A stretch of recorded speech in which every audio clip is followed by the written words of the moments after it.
Yeah. All right. Okay. Nick Kuhle. All right, man. So one of the ways that I open this podcast is, and you'll hear it in the intro, would you die for your kids? The answer better be yes, right? That's easy though. Would you live for your kids?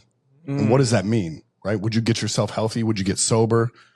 Would you become a better parent? But I think today what I want to focus on is, would you get healthy?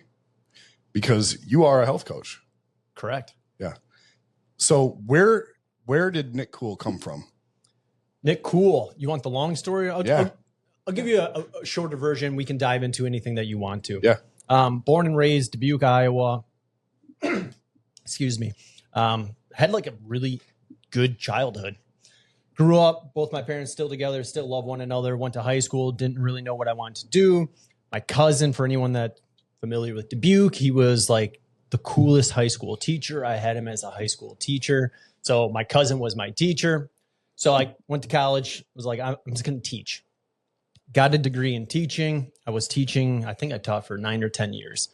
About 2 years in, I was like, not doing this the rest of my life. Like there was a seed planted. I don't know where it came from, but I was like, I'm not going to teach my entire life. Yeah. Fast forward a couple years into teaching. So I was probably 4 or 5 years into teaching. And I had, Nick, what I would say is the best, worst experience of my life. I got super, we'll just say ill, not ill and like bedridden or anything like that, but I was not having bowel movements for 4 or 5 days on end. My testosterone was equivalent to an 80-year-old man, if I remember correctly. Like no energy, no libido. And I was like, I need a change. Like, what the hell am I doing? Yeah. And there was, excuse me, told you that little chuckle in my throat. There was a period of time, or there was one moment in time where I went to the doctors and the doctor was like, you need to be on hormone replacement therapy. Whoa. Because my hormones were so tanked. And I was like, okay, like, what is that? Gave me some gel. And on the back of the label of the gel, it's like, don't come in contact with females or young children. They can go through early onset puberty. They can grow hair in weird places. That was my aha moment. I was like, dude, I'm 25 years old, 24 years old. Like, what am I doing? I'm not putting this stuff on my body. And that was like the push that I needed to get into figuring out my own health. Yeah. So from there, went the functional medicine route, took out a loan for, I think, $6,000-$7,000 because I didn't have the cash on hand to pay for it. Made very little progress, unfortunately, with that. And I'm like, what? I'm like, okay, like these are supposed to be experts. Long story short, I went in, did a lot of coaching through the Czech Institute of Holistic Health out of California. I give my life to that institute. Paul Czech, if you guys have never heard of him, the dude is a genius. I think it was a couple of years ago. He was ranked number 2 most influential men in all of health and fitness to Arnold Schwarzenegger. But Arnold Schwarzenegger's got like all the movies and stuff that he's done. So got myself healthy through that. And from there, it's been like, dude, I can help more people out. Got out of teaching, got into coaching. And that's what I do full time now, brother. Yeah. So you had the background in coaching and teaching. Like you grew, like that's where you became like a pro, right? So you're a pro teacher. I needed that to be where I am today. Yeah. Yeah. Absolutely. Yeah. That's awesome. So, yeah. The 1-2 punch, if you will. Yeah. Good, man. Good. So, one of the things that I experienced when I decided to get sober was I replaced one addiction for the other. And I think like just to hit this right on the head right away, like how do we do this? You know what I mean? Because here's my story with health. I got so I was terrible health. Like I was a raging alcoholic for the better part of my life. I would work out occasionally. But when I got sober, like I wanted to replace my alcohol addiction with like a food addiction. Mm-hmm. And I did. It was sugar. It was snacks. It was all this stuff. And while I was starting to feel more clear internally, it wasn't until like I got like family pictures. Me and Gabby and the kids went out to like, I don't know, wherever it is out in Cedar Falls at that park. And we got something like that. And it was, we got the pictures back and I'm looking at these beautiful pictures that we paid a bunch of money for. And I'm like, dude, I am fat and bloated. Just inflamed. Yes. Yep. Just puffy. Now, not as puffy as I was with the alcohol, but still puffy, right? And I'm like, I got to do something about this. So I started running. I started walking. I just started going for walks every day, which is super healthy for you anyway. It's just movement in general was I feel good for me. But then it turned into jogs, and then it turned into runs, and then it turned into actually going to the gym. But that lasted for about a summer, and then I think my leg got my knee was hurting me, and I probably overextended myself a little bit. Probably. Yeah, and then you fall off again, and I'm back to square one. So what's your plan, or what's your advice for people that just are starting off in their fitness journey, that are starting off in their health journey? Where do you start? Yeah. Can I throw something else out there first? So here's when I'm working with people in coaching, I think about this as an equilateral triangle upside down. At the very bottom, you got your action items, like eating healthy foods, going for walks, staying hydrated, sleeping, nourishing yourself, doing all those things. Above that, you have this, we'll say this row in the triangle. If the triangle is broken in 3 sections, it's all about emotions and your behaviors. Your emotions and your behaviors are going to drive your actions. Easy way to think about this: people go through a breakup, they eat a pint of Haagen-Dazs ice cream. Yeah. So simple. We've all been there. Guys, girls, doesn't matter. It's oh, dude, she was the one. I was 17. Above, right? All guys have been there. They've had that love, or 2 or 3. But then you go a row above that, the top of that triangle. It is your thoughts, your beliefs, your perspectives. Your thoughts, your beliefs, your perspectives are going to drive your emotions and your behaviors, which drive your actions. So individuals, from my approach and how I would coach, is if there's addictions going on, I would look at the beliefs, the perspectives, the stories that we are telling ourselves. There's a part there that is out of balance, that is leading to the emotions and then the actions that they're choosing. Those actions are not supporting them in their overall dream. So in that case, cool. What's going on? Where's the disconnect? What are they telling themselves? What's not true? Most of us have these stories I'm not good enough. I look like shit. I'm overweight, or no one's going to love me. And they're just flat out not true. Yeah. So going back to your original question, where do people start? It's first off, it starts with why. Why? Why do you want to change? Why do you want to get healthy? If you don't have a good why, you don't have a dream or your metaphorical North Star, you're not going to stick to anything. Yeah. It doesn't matter. You have to align passion with purpose, right? 100%. You have to. So in my coaching, there's a lot of figuring out what is it? What motivates you? Why do you want to do it? If you want to do it for your kids, awesome. I would love for you to do it for yourself. But if we got to start with the kids, by all means, then I would say you got to take care of your diet and your lifestyle. There's no way around that. And I want to be very clear with all of your listeners. You cannot out supplement a bad diet, a bad sleep schedule, a bad hydration. You can't do it. And so you have to start there with the fundamentals. It's the foundation of anything. You can't build a house unless you get the foundation poured. So yeah. So sleep schedule. Yeah. Just hydration. Sleep, hydration, movement, nutrition, your breathing. Your breathing plays a huge role in things. We take 25,900 breaths a day. If you can't breathe properly, I will guarantee you're going to be a heck of a lot more anxious. You're going to be upregulated, which is then going to impact your sleep. And if your sleep is off, you got kids, right? Yep. What happens if your kids get poor sleep? Well, they become little monsters. 100%. I don't know if I want to say little monsters, but they have an attitude. They're less tolerant. They're not who they're irritable. Yeah, they're irritable. Yeah, that's a good way to put it. They're quick to lash out and whine and cry. Yes. We as adults are the exact same. Yeah. We do the exact same thing as children when we don't get good sleep. But how many people actually prioritize sleep? And I'm going to say cultural to a degree, because we're in this realm where it's do more, do more, do more. You're not doing enough. Especially my moms out there. If there's any moms listening, you guys really need to set some boundaries, learn to say no, because you will get sucked into this trap where you will do everything for work. You'll do everything for your family and then your kids, and then you get what's left, and which is absolutely. Yeah. You've emptied your tank on everything else. There's a small slice of that pie left, if any slice at all. Yeah. So going back, eat well, drink well, sleep well, move well. And it doesn't have to be difficult. It really doesn't. Yeah. Yeah.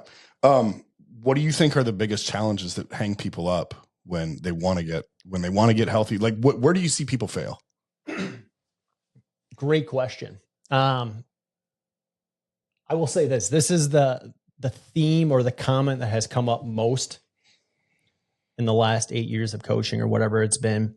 I thought I was eating healthy.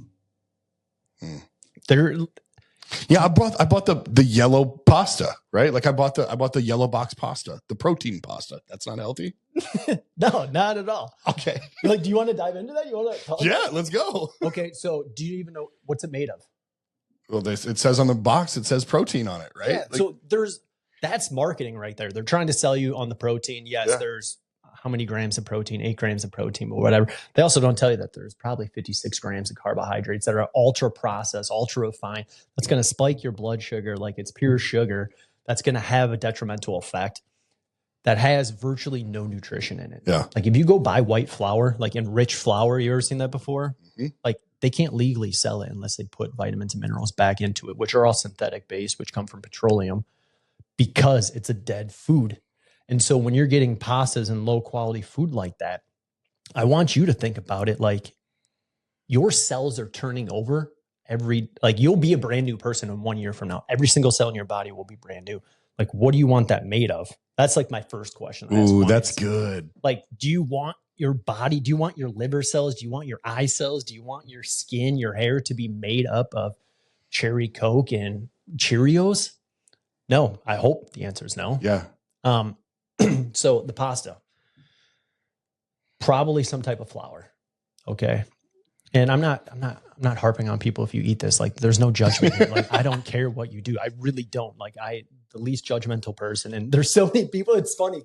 So many people are like, oh, dude, Nick, you're not going to like what I ate today. I'm like, no, I really don't care. Like, eat what you want, but I'm going to show you how your body feels when you eat this way. Yeah. So you got highly processed grains. They're all going to be genetically modified. They're all going to be sprayed with glyphosate. You're probably going to have some other pesticides and herbicides. Glyphosate messes your gut up. Like, it does nothing good. It was patented as an antibiotic. I don't even know how long ago. So it wipes out your gut, creates leaky gut. If anyone's ever heard of leaky gut, which causes more food sensitivities, it's going to cause inflammation to a very large degree. Whereas you went out and you had like sweet potatoes or you had spaghetti squash or something that's more of a real food that's still a single ingredient food, it's going to serve you 10 times better, because I don't even care about the protein at that point in time. Like, the doesn't outweigh the negatives, in my opinion. Once again, this is all from love. This is no judgment.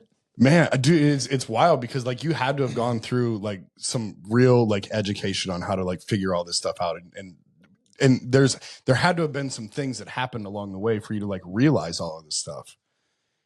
It's yeah.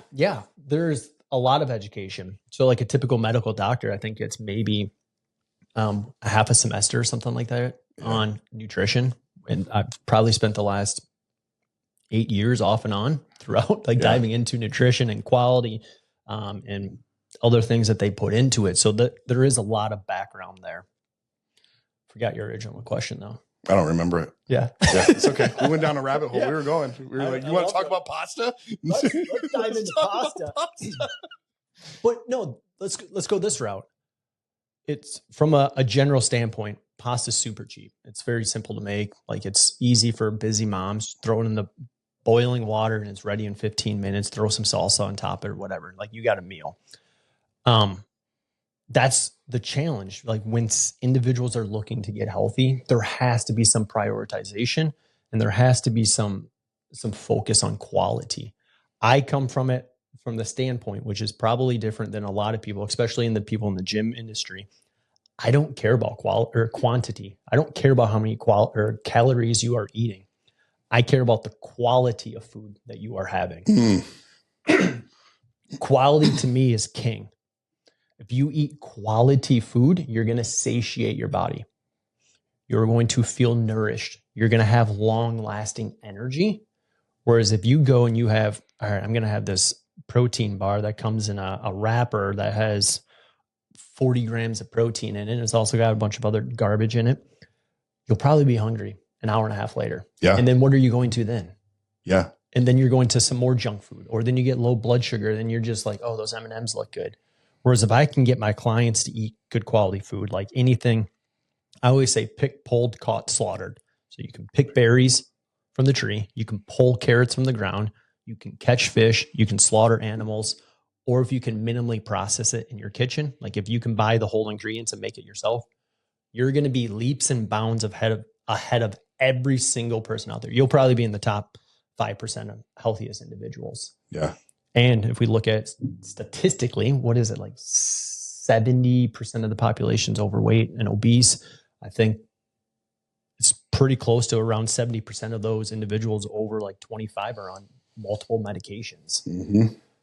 So I think we're in a difficult space with our health as a society. And that's like what I want to do, is bring health back to people. I do too, man. And I think especially when it comes to, I don't want to go too far down like any type of political rabbit hole or anything, but I do think that the food that we're eating is causing us some mental strain. Some like what we're putting in our bodies is coming out in a way that like, again, I don't want to get all political about it, but like it's more of a, like the mental health aspect of the effects of what we're eating is huge today. Mm-hmm. Confession, health coach. Let's hear it. I haven't hired you yet, so I probably will right after this because I do need to do some work on myself. But confession anyways.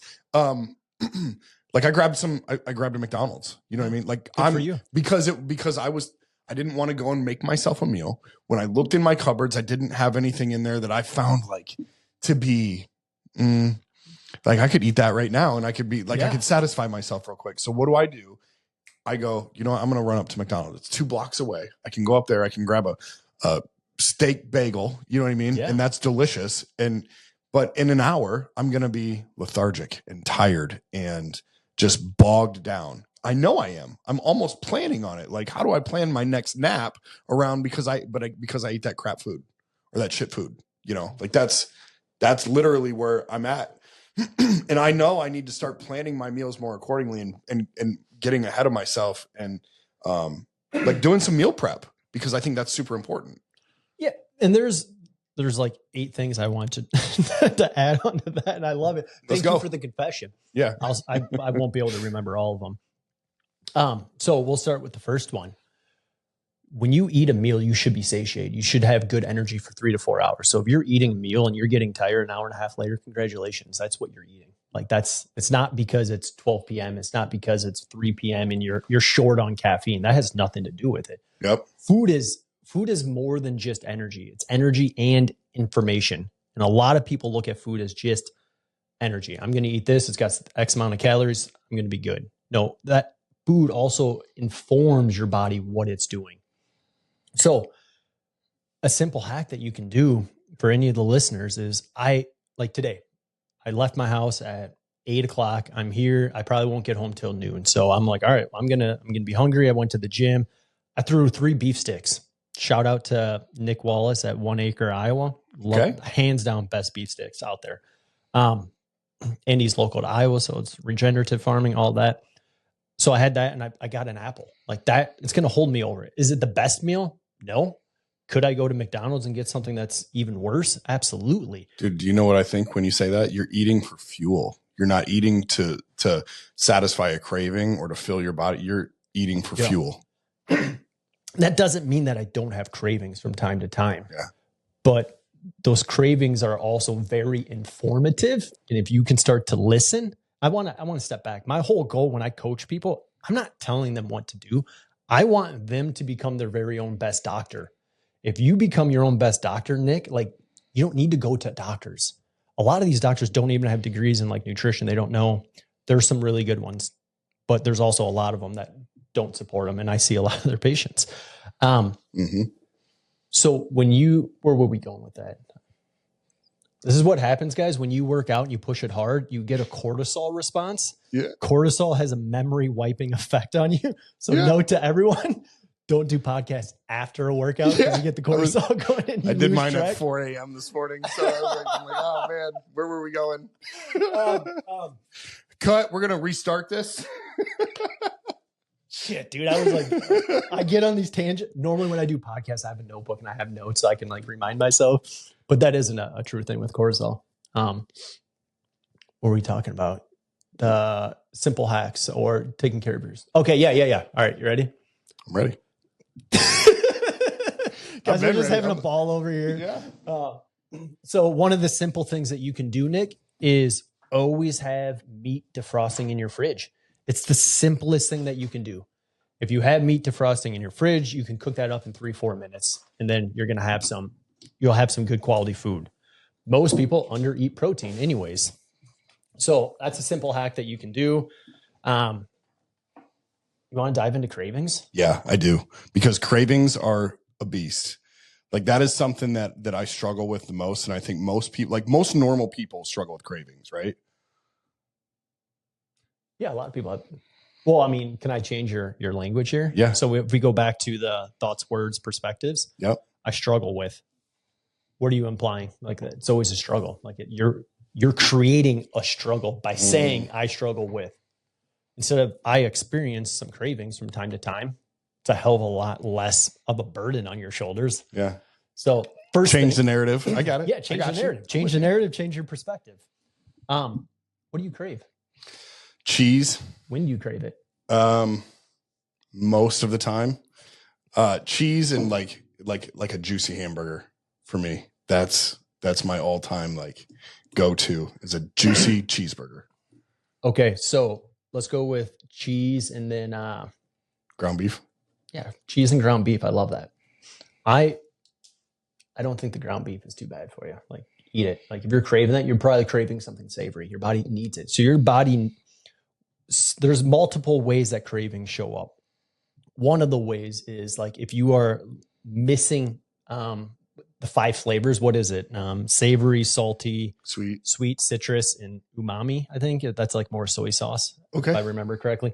So if you're not getting all the flavor profile in your diet throughout the week, like you can create some cravings, but here's the catch. The body is terrible at telling you what you're craving. So most people just go to sugar. Yeah.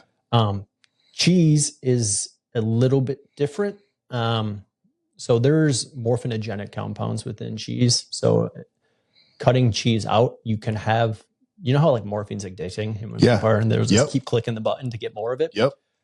Cheese can have that effect on individuals just from how, like what's in it. So cutting it out is more of a challenge. I will throw this out to the listeners.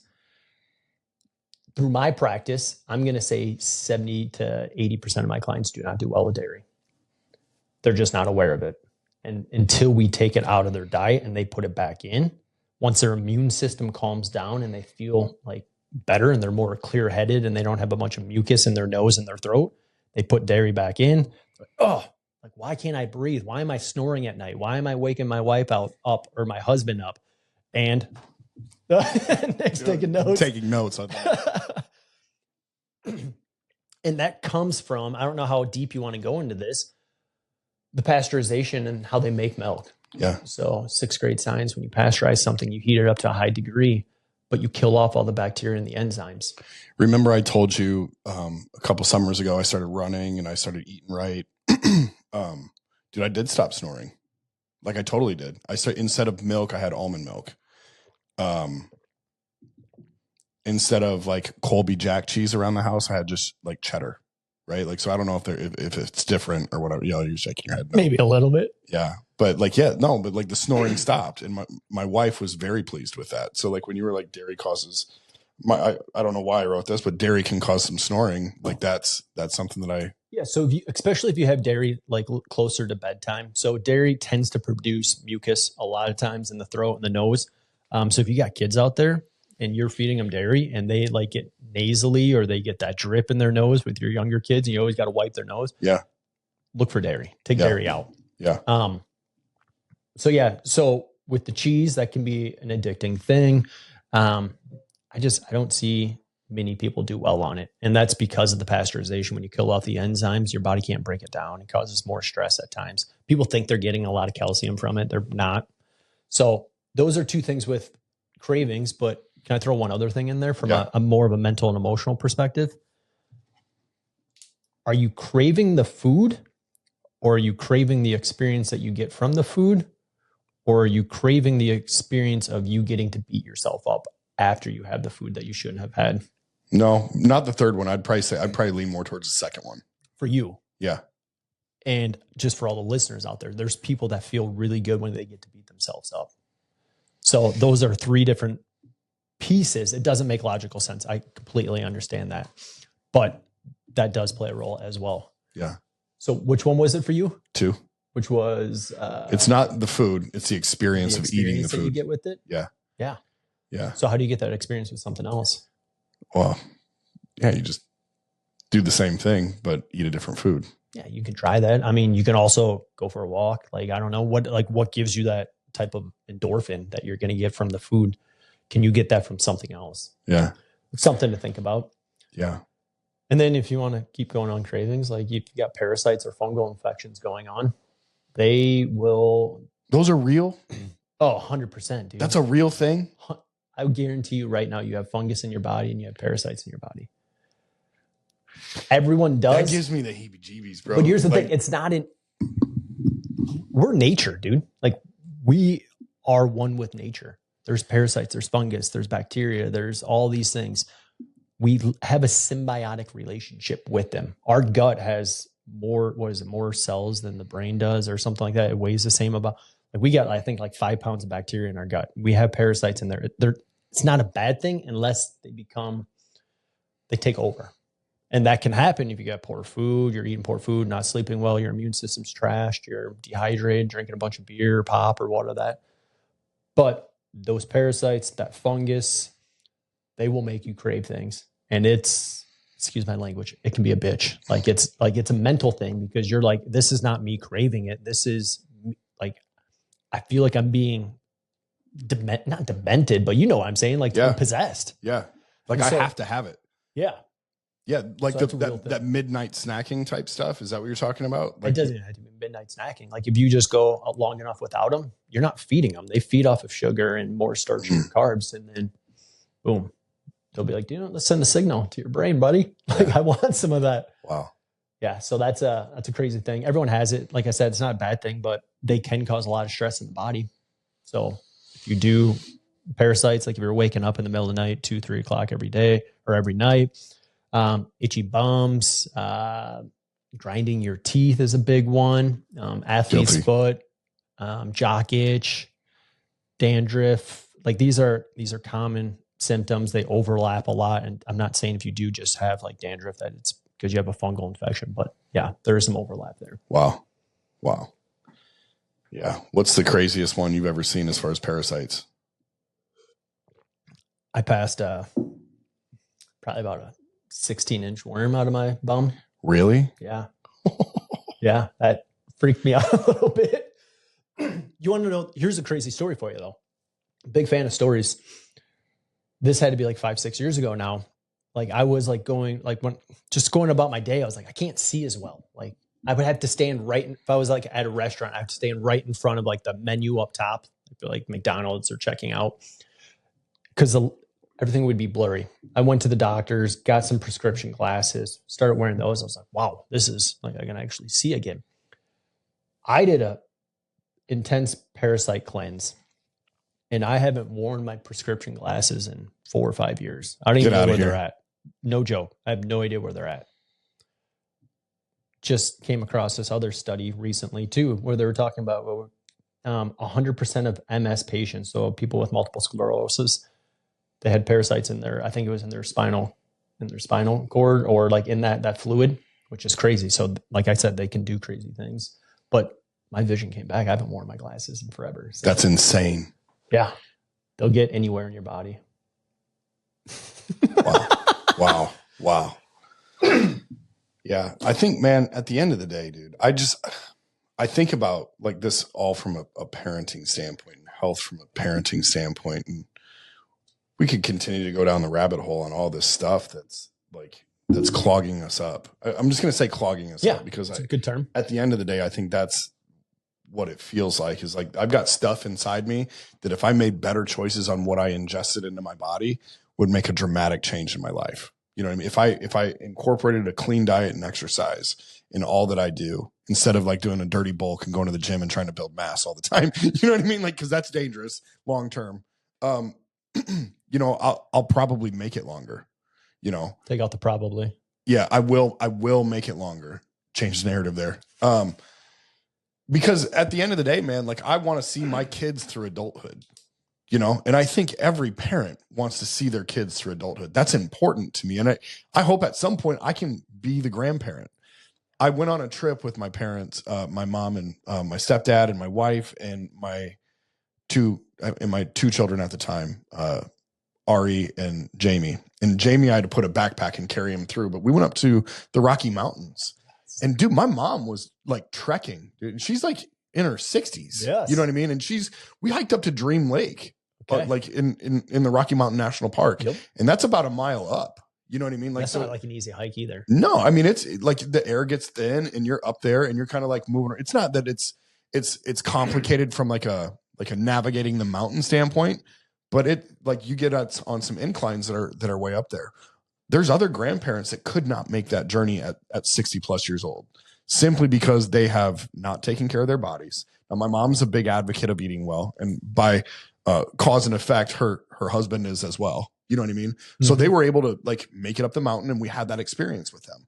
I want to have that experience with my grandkids and my kids someday, you know, and I just don't see it as as something that I could do if I don't clean up the way that I eat and clean up the way that I like exercise and what my daily habits are. So how do I do that, Nick? How do I make sure that I can get up to Dream Lake when I'm 60 plus years old? Dude, great question. So I want to add to that. Parents, at least when I'm working with them, what comes up, they want to be more present. It's tough to be present when you're in pain, when you don't feel healthy, when you're not energized, when you're always fatigued. It's tough to be present. You get irritable, you take it out on your kids. And then you take it out on yourself for taking it out on your kids. Oh. And it's like, it becomes this vicious cycle. Like, what do I do? How do I get out of this? So like we just went down a little rabbit hole on parasites and fungus and all that stuff. I don't ever start there with a client. Like that is very difficult for individuals because that's a lot of stress on their body when you get rid of that. You have to go back to the basics. What are you putting in your body? Think quality. Like you can literally hold the food and ask yourself, is this going to nourish me or is this not going to nourish me? That right there gives you a value set. If it's going to nourish you, it's going to move you towards being able to walk up that mountain with your kids on your back. Yeah. So you have to start there. Nourishment is like the vital thing. So when I'm working with individuals, I come at it from bringing energy in, bringing nourishment in. So the first aspect is food. Second aspect is, when do people heal? When do people recover? It's when they sleep. Yeah. We have to get out of this mindset that we're only sleeping 6 hours a night. Like that's going to put you in a grave a lot earlier than you ever want. It's going to mess up your blood sugar. It's going to create more inflammation. It's going to mess with your cravings. That's another thing with cravings. You get 6 hours of sleep, you're going to have cravings the following day. You'll be pre-diabetic the following day. So your insulin levels are going to be off. Blood sugar is going to be off. So we have to get back to this aspect of sleeping well. The other aspect is we got to hydrate ourselves. You're in the gym. You ever go in dehydrated? Yep. Sure do. I have a cup of coffee and then I start working. I have a cup of coffee and some pre-workout and I start working out. Yeah. That's what I do. Have you ever gone in hydrated? Do you know the difference? Have you felt the difference? No, I haven't. I just have never done in the 6 to 8 months that I've been like consistently going to the gym. I have not. Yeah. So here's my invitation for you. First thing you do in the morning, have yourself 12 to 16 ounces of water.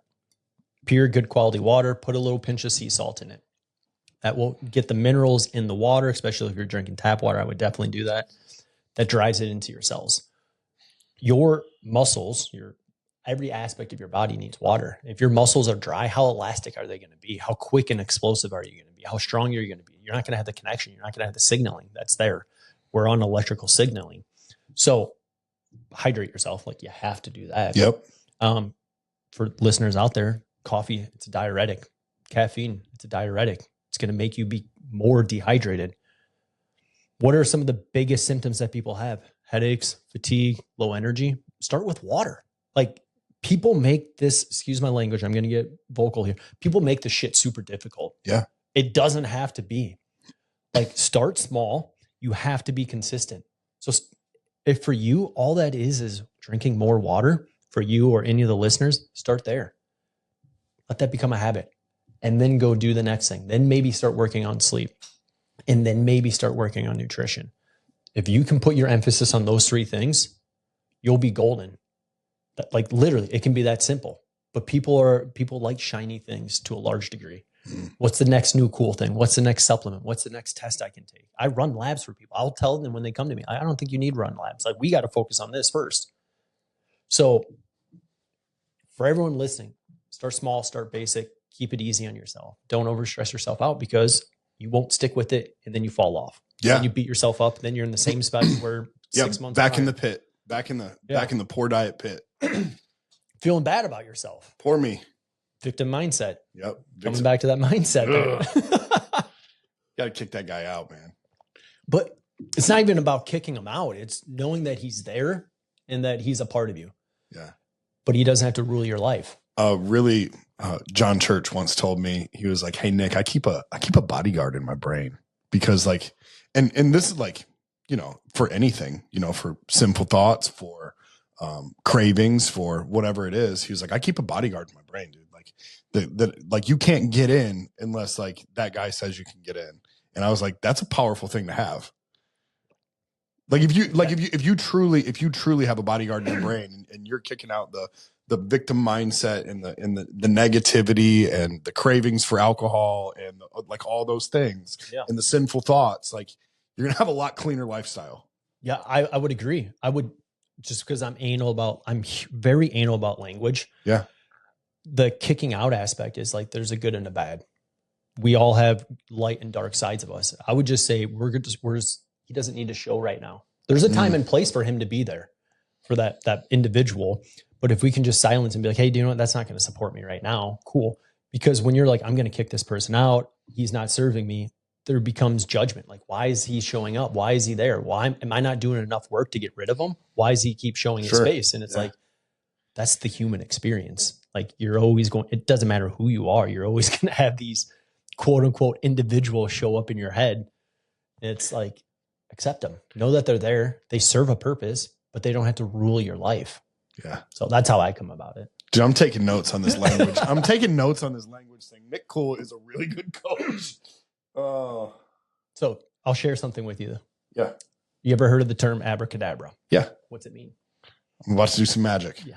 Or I just did some magic. What? Yeah. So abracadabra, it's a Hebrewic, it's Hebrew, and it translates to with my word, or with my words I create. So I ask my clients, like, what are you creating with the words that you are using? Your thoughts create your words create your perception. Oh, that's so good. Your thoughts and words create perception creates your reality. So if you're the person that's like, people are out to get me, I'm the victim, I have a victim mindset. When you go walk the streets, you're going to find a lot of people that are victimizing you. If you walk the streets and you think, hey, people are here to help me out, people are here to serve me, you're going to start noticing the small gestures. Yeah. And so that's why I get very anal about language. And I'm not doing this to jump on your case, but like when I'm working with individuals, I want them to see the power of the language, because that will drive a lot of the actions that they struggle to change. So there you go. I love it. Yeah. There was I have a really good buddy in my life that he just doesn't use the word hope at all. He never says, I hope. He goes, I will. He goes, just say that. Yeah. And watch how much it changes your life. 100%. And a lot of times when guys come to me and they're like, I really want to get sober, and if I could just stay sober for a year, I feel like I'd be okay. I say, you said if. You gotta say when I stay sober for a year. There's a difference in that. So like, I love what you're saying. Like like how you talk to yourself is 100% like it's gonna have an effect. It's Yoda. Yeah. What does Yoda say? There is no try, there is only do. Isn't that him? I think so. I'm not a huge Star Wars fan. Me either. I couldn't tell you if you're right or wrong on that. We're gonna go with yes. Yes, Yoda said that. Blanket statement. But yeah, that's true though. There is no try, there's only do. Yeah. So yeah, I love it. I love that. Beautiful. Dude, the other thing from a fatherhood standpoint, like, as the man of the house, you're supposed to be the leader, right? Yes. But if dad is in active addiction to food or whatever it is, what does that do to him? What does that do to his relationship with the kids? And if dad can't get off his butt to go work out, what does that do? It does nothing positive. Right. It's not going to support it. Kids don't learn from what the parents say. The kids learn what the parents do. So they can say all the right things, but they do the opposite. They're going to learn the opposite. Yeah. And it's my belief, like every parent wants to set their kid up for success, wants to be the best family. You better. I would hope so, to be the best parent. So like, whether you want to do it for yourself, whether you want to do it for your kids, like if you don't make the change, here's what I do with clients. I'll have them do this little activity, and it's, where are you going to be at in the next 3 to 5 years if you continue doing the exact same thing? And I will tell them to write it down, because I want them to write it down because it slows the process down. It gets it out of their head and it's on paper. And I want them to visualize it. Like, what's that look like from an emotional perspective, a financial perspective, a personal perspective, a relationship perspective? Like, how is your life going to be if you stay on the same track? And it's like, cool. Okay, what's that look like if we even change the course by 1% or 1 degree? A little bit better. Yeah. And it's, if a plane takes off in New York and they're off by 1 degree, they can end up in a different state by their destination, depending on the distance that they're traveling. So that individual, when they're in that deep, dark spot, and you know this well with your story, like it gets kind of dark there and lonely. All you need to know is A, there's a light at the end of the tunnel. You just got to know that there's a glimpse there. And B, like I said, I'm going to say this 100 times, start small.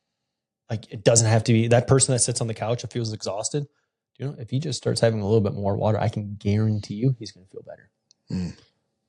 So that would be my, I guess, take on that. Yeah, no, I agree. And going back to that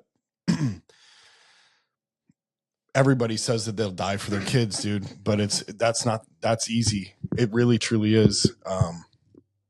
Hell, I almost did at one point. You know, I to myself, I thought my kids would be better off without me, you know, at one point. And that was a whole bunch of lies I was telling myself. But would you live for your kids? Would you actually get healthy? Would you do what it took to like pick yourself up and start doing the work? Would you? And I think that's the question that I ask all my dad recoveries, right? What was your one moment of where you like the coin flipped? Oh man. Like, what was the first domino that started? When I got sober, or when I decided to start working out? Got sober. Oh, I was in a really dark spot. I was drunk, and it had been like several days, and I was like without sleep, right? I was without exercise. I was without a lot of action or communication, and I was just sitting in my head negative for a really long time.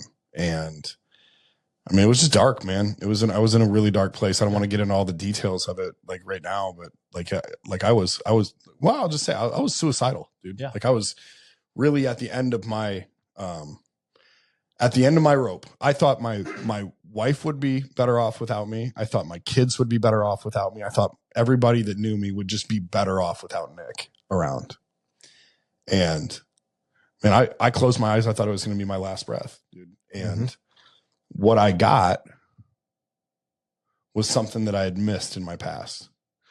It was the image of my first son being born.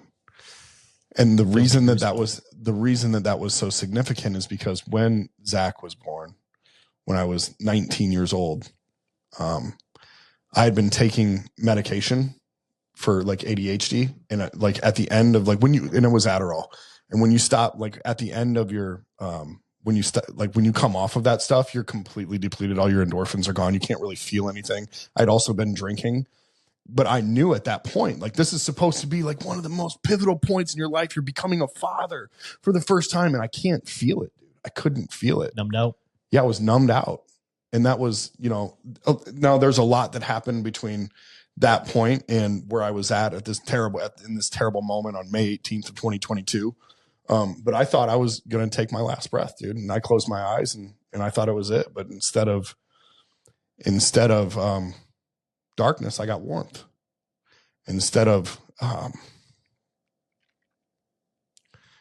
Instead of death, I got life. I saw Zach coming into the world, and I saw him take his first breath, and it was like everything that I missed, I got in that moment. And I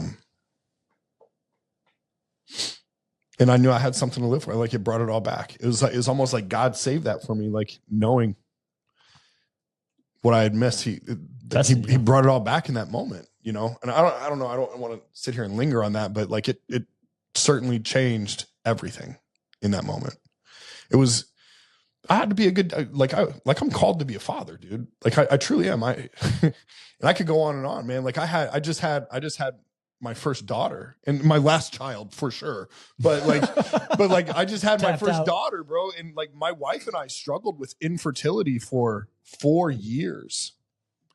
And we could probably talk about how poor health played into that. And it did. I'm sure it did. But we tried everything, like all the fertility treatments and things like that. Even after I had gotten sober, it wasn't working. Yeah, expensive stuff, you know, and for years we tried that stuff. And month after month, failures.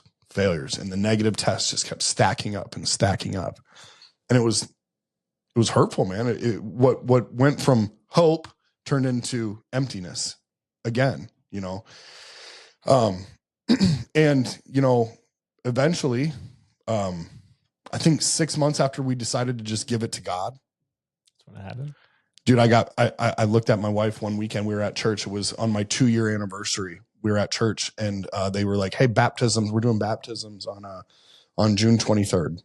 And this is in May. So the weekend of May 18th, I think it was actually the 19th was the church service. Okay. And I was like, Gabby, I think I need to do this. I'm going to get baptized. She's like, let's go, do it. You should. I said, my kids need to know that they can find a relationship with God at any point in time, right? No matter how old they are, they can always find a relationship with him and have a renewed relationship with him. And dude, we were about to go on vacation. It was like June 16th.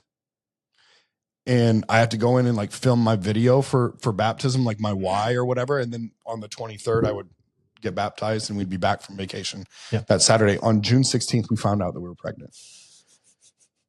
Bro, come on. I told you about the God moment about starting this podcast, right? There's another one right there. Like, oh, you decide you get baptized 30 days later, you're pregnant and giving, like, you now have what you've been wanting. And we prayed for a girl, bro. We prayed for a girl.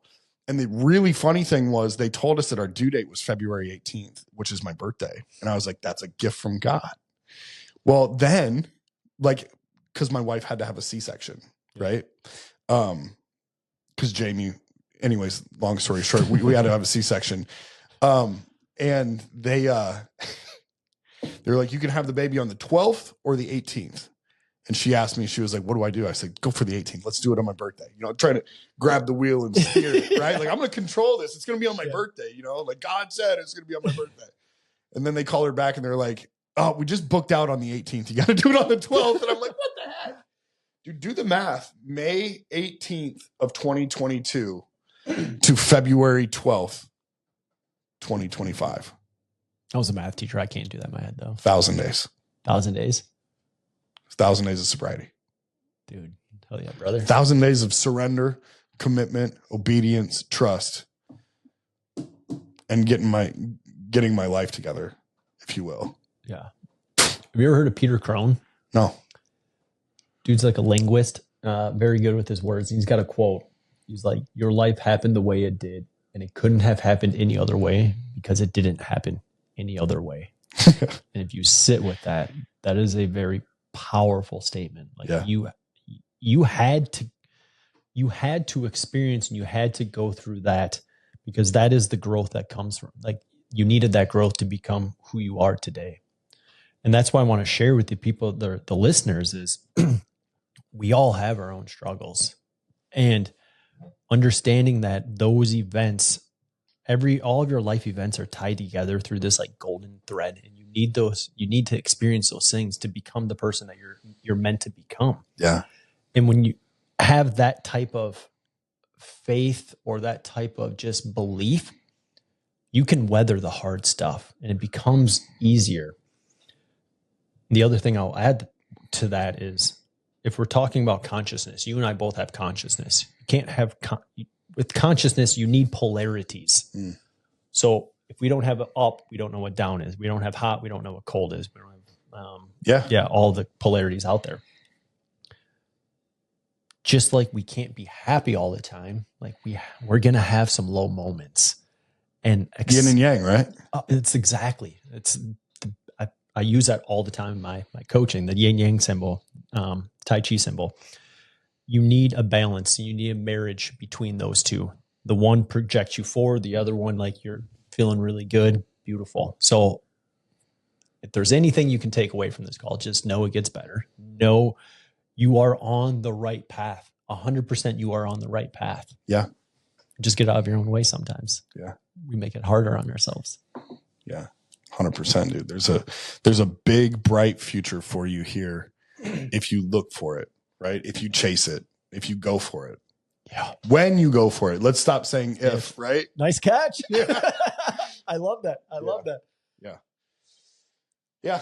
Any other advice you have for our listeners? I'll give you a piece of advice that I say to myself all the time. I bet on myself. I'm always going to bet on myself. So if I'm going to do something, I can do it. I know that maybe that's through some of the struggles that I have had, but that's what I go back to. Any hard times, I bet on myself. I know that I can do it. And here's the thing. I know all of your listeners can too. Yeah. They all have the confidence. They've all gone through shit too. Yeah. Like no one has an easy ride. Everyone's got their own struggles and their own triumphs and all that. Bet on yourself. That's what I would say. Just bet on yourself. Know that you are worth it. Yeah, that's so good, man. Dude, that's, yeah. Yeah. Let's bring light into this place. Yeah, hell yeah. Let's go. Yep. Cool, man. Yeah. Yeah. Anything else you want to dive into? Any other rabbit holes or? I don't know. I think the whole balance thing is really, really important. Having a healthy balance is like one of the most, with anything that you do. Consistency over perfection every day. Yeah. It's not about how much you lift or how far you can run. It's about the motion. And that's all ego. Yep. Yeah. Yeah. Yep. Yeah. Dude, I love that, brother. Yeah. Right on. Well, thanks, Nick. You bet, brother. Appreciate you, bro. Absolutely. Yep.